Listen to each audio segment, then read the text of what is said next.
How are we doing? And welcome back to the Fighters Forecast, guys. This is UFC 316, Merab Vs Sean O'Malley. Guys, this is a pretty good card. They keep adding new fights.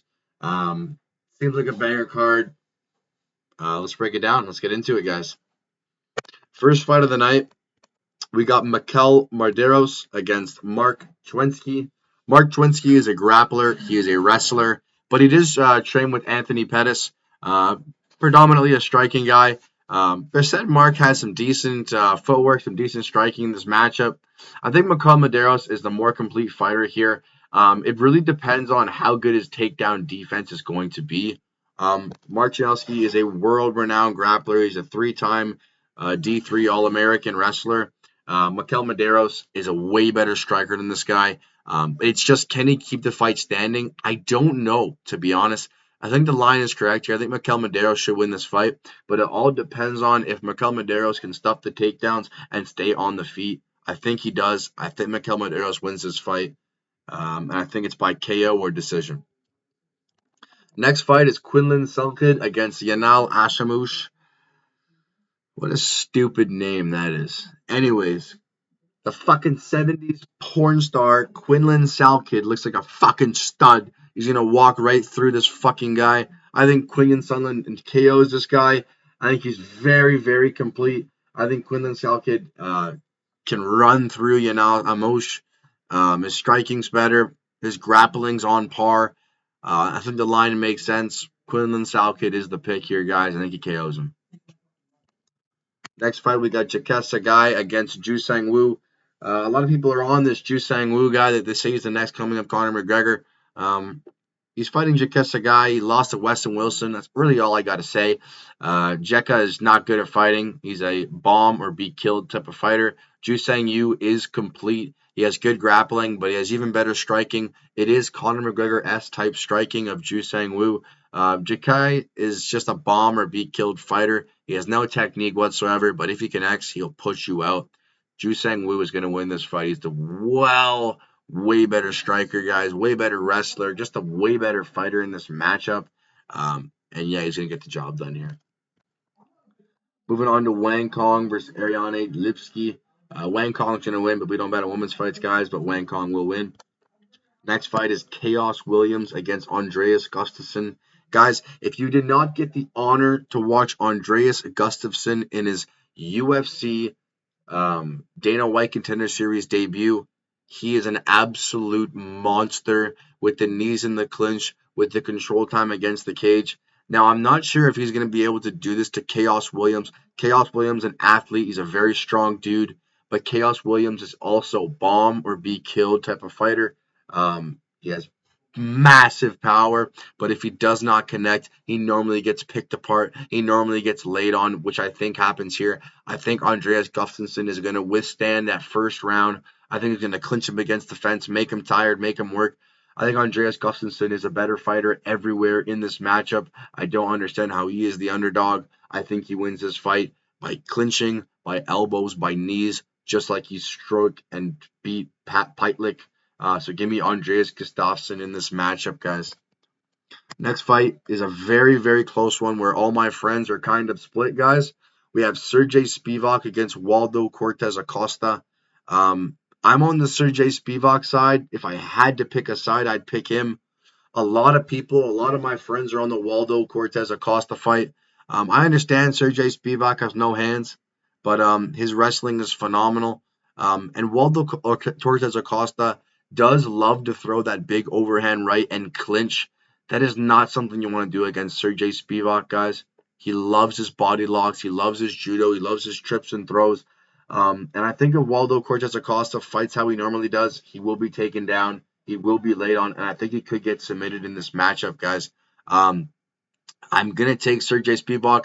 Not a lot of people agree with me. I think Sergey Spivak is just a better fighter here. And he's just a way better grappler, guys. So give me Sergey Spivak by decision or submission in this matchup. Moving on to Azamat Murzakanov versus Brenson Hibero. Azamat Murzakanov, I've been on this guy for so long, guys. He's one of the cleanest strikers to watch in the 205 division. He's not your typical Russian, guys. You think of Russians, you think of the come forward aggression in wrestling. This is not him. He is extremely fluid and clean in the striking. He is not physically like an animal, though. He's 5'10, he's 205, he's a bit chunky, man, but looks can be deceiving. The speed of Azamat Murzakanov is impressive. The fluidity of this guy is impressive. And I think he gets this job done. I think he KOs Brenson Hibero, or he submits him. I think this is any way Azamat wants to beat him. I think Benson Hibero is a nice striker. That is it. Murzakanov will win this fight. Moving on to Bruno Silva versus Joshua Van. Josh Van is the more complete fighter here. Bruno Silva, he's tough as nails, but he's not that great, guys. Josh Van should land. He should land more often. He should land with better strikes. Bruno Silva just got beaten to shit by Manuel Cape. I know Manuel Cape is a fantastic striker. Now, I don't love the odds here, minus 700. I don't like that at all. But Josh Van should win this matchup, guys. He is the better fighter everywhere this fight goes. Next fight is Kevin Holland against Vicente Luque, guys.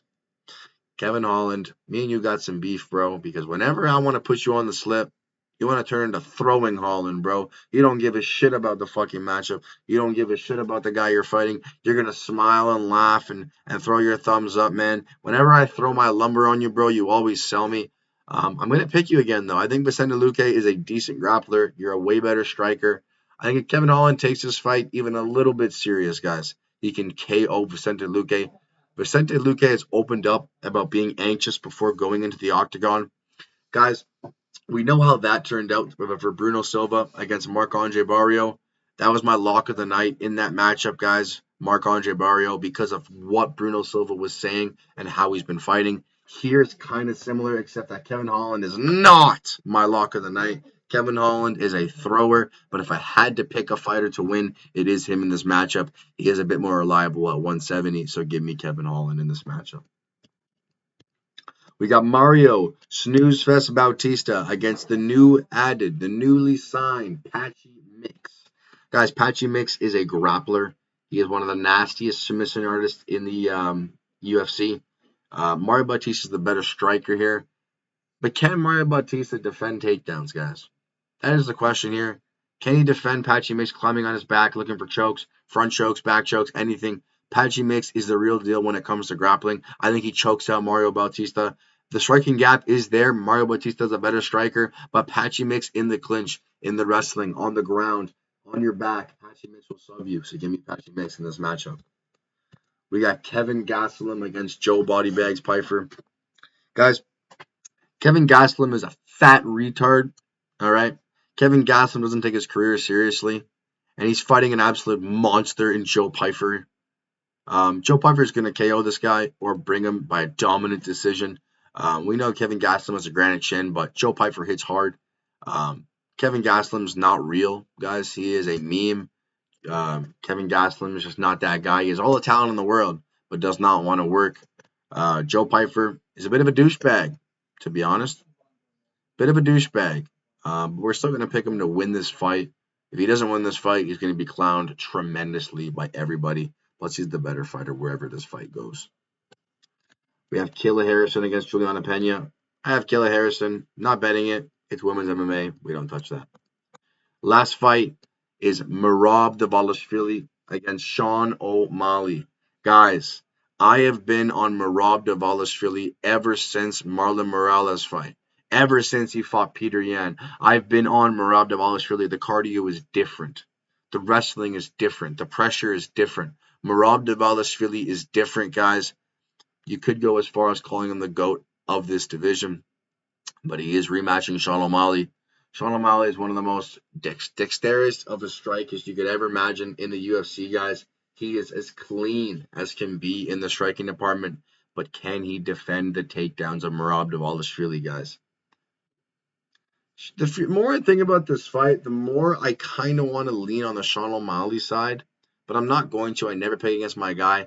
Merab has made me so much money. He's the better fighter in this matchup, guys. But I feel like when Sean fights, once he gets the feel of you, Sean is extremely dangerous. And he's already fought Merab. He already knows his tendencies. I feel like Sean O'Malley can pick this guy. He can find his openings. But if Merab wants to be the cardio machine he always is, he is going to win this fight, guys. Merab Dvalishvili is different. And once you believe me or not, once you finally see who he is, guys, look at the resume. It speaks for itself. Merab Dvalishvili will retire as the bantamweight GOAT. Thank you guys for the breakdown. Let me know what you think of the picks you agree with or disagree with. And I'm out. Peace.